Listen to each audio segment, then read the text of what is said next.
এই বছৰ বৰপেটাৰ আতচবাজি মই নিজেই কিনিম আৰু বৰপেটাৰ আতচবাজি ময়ো ফুটাম। বৰপেটাৰ আতচবাজি উদ্যোগ অসমৰ থলুৱা উদ্যোগ। দীপাৱলীৰ দিনটোলৈকে বৰপেটাৰ আতচবাজিৰ কাৰিকৰসকলে অপেক্ষা কৰে। দীপাৱলী আহিব, মানুহে আমাৰ আতচবাজি কিনিব, আতচবাজি আমি বিক্ৰী কৰিম আৰু সেয়েৰে আমি পৰিয়ালটো চলাম বছৰটো।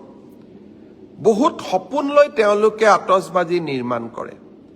বহুত সপোন লৈ তেওঁলোকে এই থলুৱা শিল্পটোক বচাই ৰাখিছে।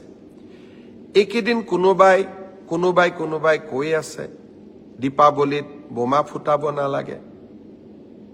বৰপেটাৰ আতচবাজি শিল্পীসকলে কেনেকৈ ঘৰখন গোটেই বছৰটো চলাব? তেওঁলোকৰ কাৰণে চিন্তা কৰাৰ দায়িত্ব আমাৰ নাই জানো? অসমত ফাটুৱা জাৰি কৰাৰ যিটো এক প্ৰৱণতা এছাম সংগঠনে গঢ়ি তুলিছে, তেনেকে ৰাজ্যখন চলিব নোৱাৰে। মই আকৌ এবাৰ মনত কৰিম, জুবিন গাৰ্গৰ গোটেই জীৱনটোৱে আছিলে দুখীয়া জনৰ কাৰণে।